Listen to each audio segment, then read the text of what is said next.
Hello there. Welcome, welcome. Thank you so much for being here today. I hope that your day is wonderful. And I just want to thank you so much for being here. I know that you're really busy, and I appreciate you taking the time to listen to this podcast and to be here with me today. So, I am really excited about today's episode because I know that it is one that is going to resonate with a lot of you. Today, we're going to be talking about the top 3 dieting mistakes you're making, why your diet keeps failing, and how to make your healthy routine stick forever. So, I work with so many clients who have been dieting off and on for most of their life in a lot of cases, and they're so frustrated and they're so sick of it.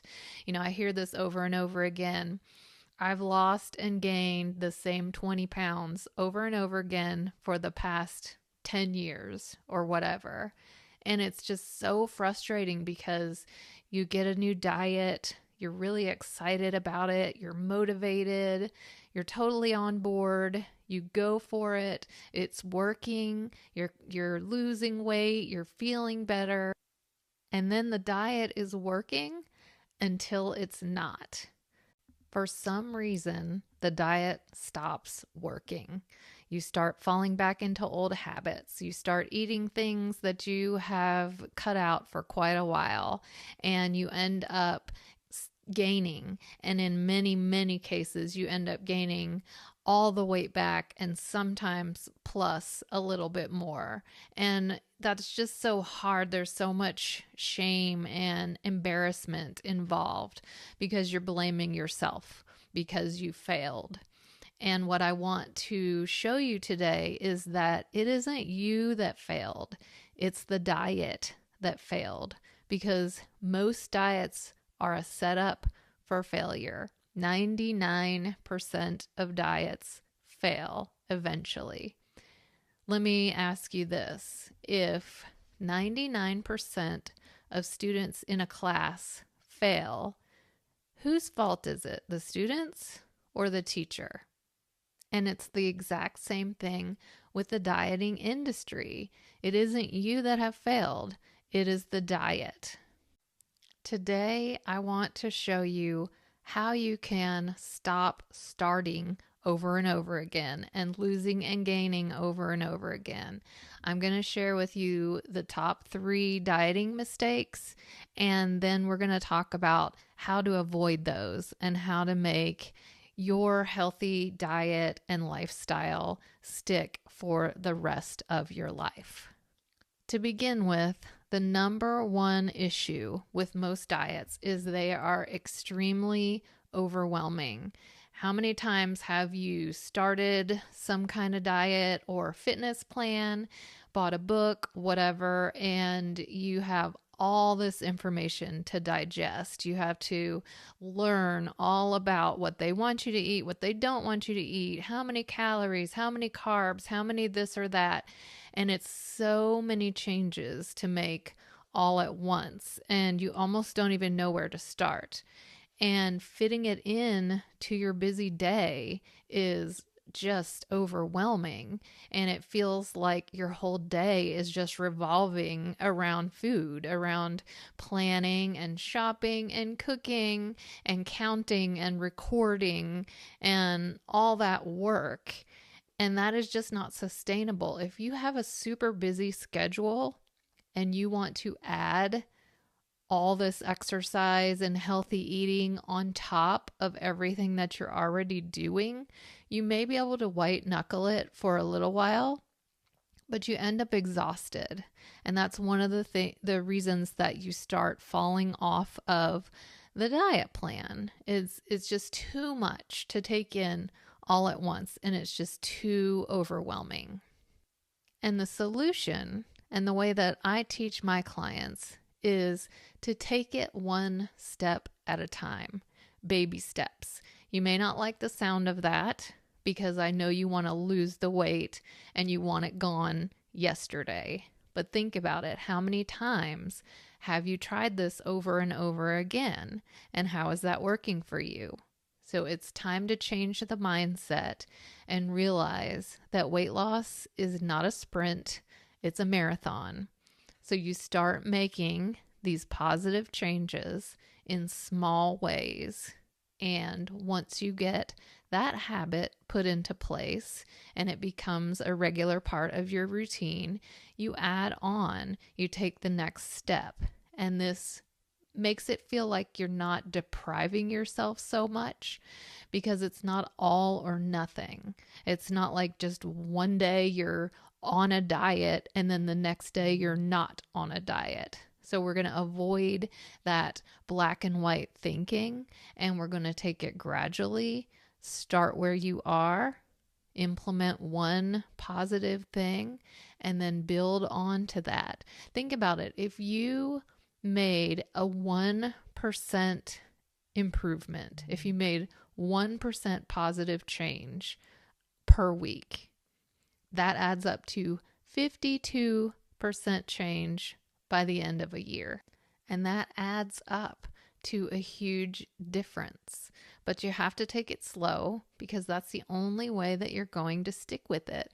When you start with something that's overwhelming and it's miserable, miserable is not sustainable. So keep that in your mind. If you're miserable, if it's exhausting you, if it is just overwhelming, you are not going to stick with it. So you start making a small change and your life and your schedule start to rearrange itself around that. And then you're ready to add on. The number 2 reason that most diets fail is that they are absolutely miserable. So think about it, what I just said. If it's miserable, it's not sustainable. So I coach my clients never to start any kind of health plan that you aren't willing to live forever. So if the food is yucky, you're not enjoying it, or if you're having to just drink shakes day after day after day, if you are cutting out huge food groups like all carbs, all sugar, that is not a way that you can live forever. You're just going to feel deprived. And think about it. If you wake up in the morning and you tell yourself, okay, I'm not eating any carbs all day today, you have that in your mind. No carbs, no carbs, no carbs. So you're focusing on exactly where you don't want to go. So you want to focus on where you do want to go. I had a yoga instructor one time who liked to tell stories while we were holding really difficult yoga poses. So right when we were in a plank or something, really difficult, she would tell us a story to kind of get our minds off of it. And she started telling a story about her son who was doing a defensive driving course. And the instructor said to him, if you see an obstacle up ahead on the road and you want to avoid it, don't look at the obstacle, look where you want to go instead.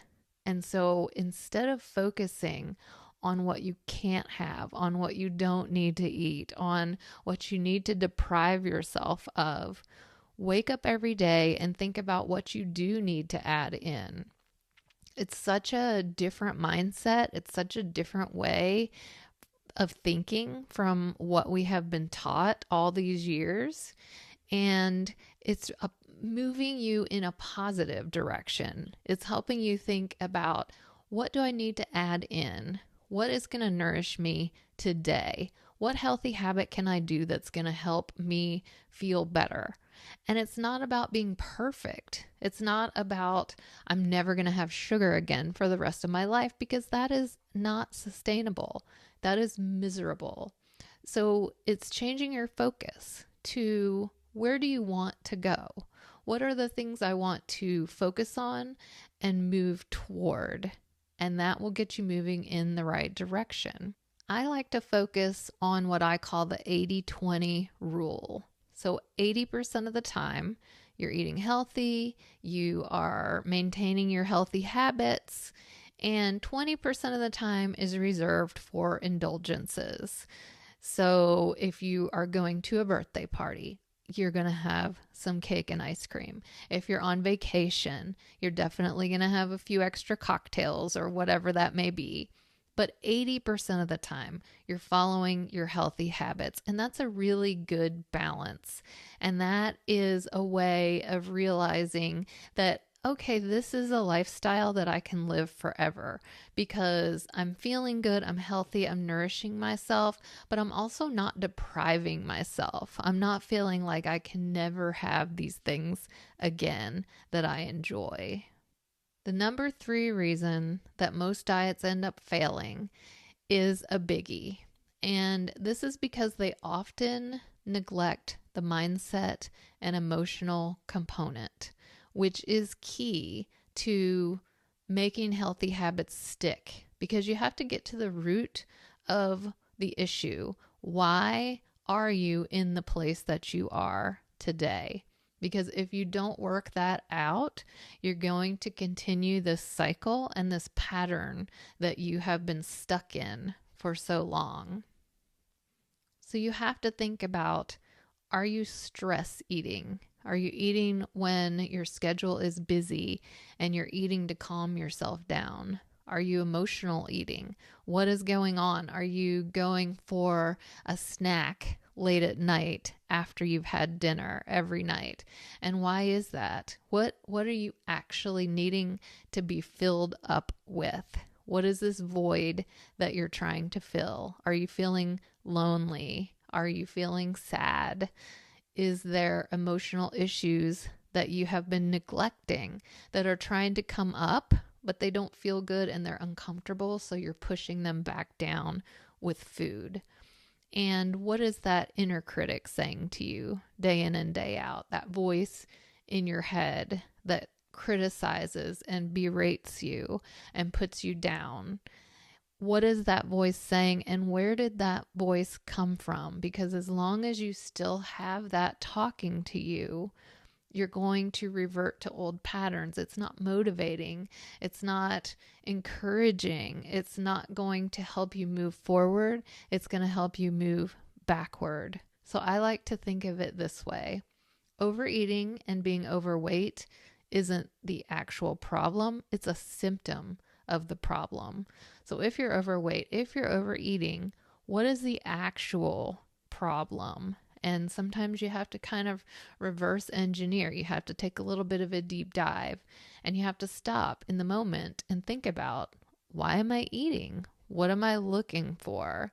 And that's one of the things that I work with my clients on extensively, because that is one of the things that's going to make your diet actually work and your healthy lifestyle actually stick.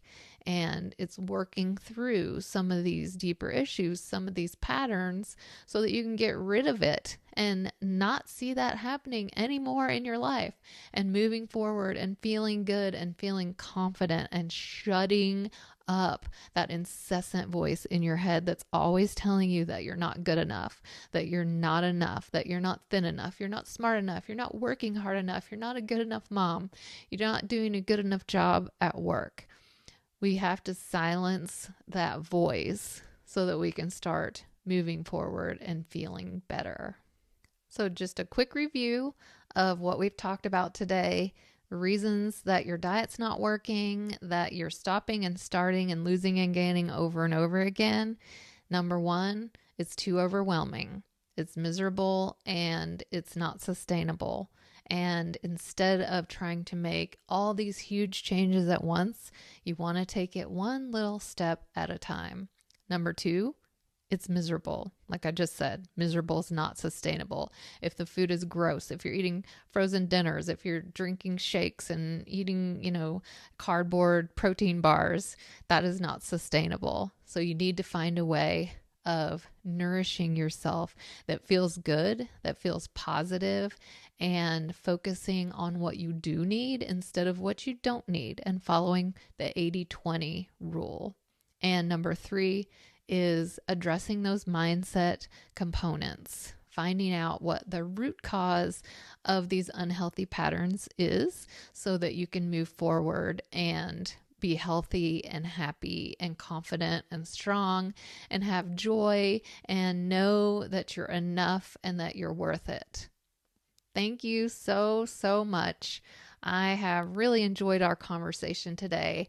I hope you have too, and I can't wait to see you again soon.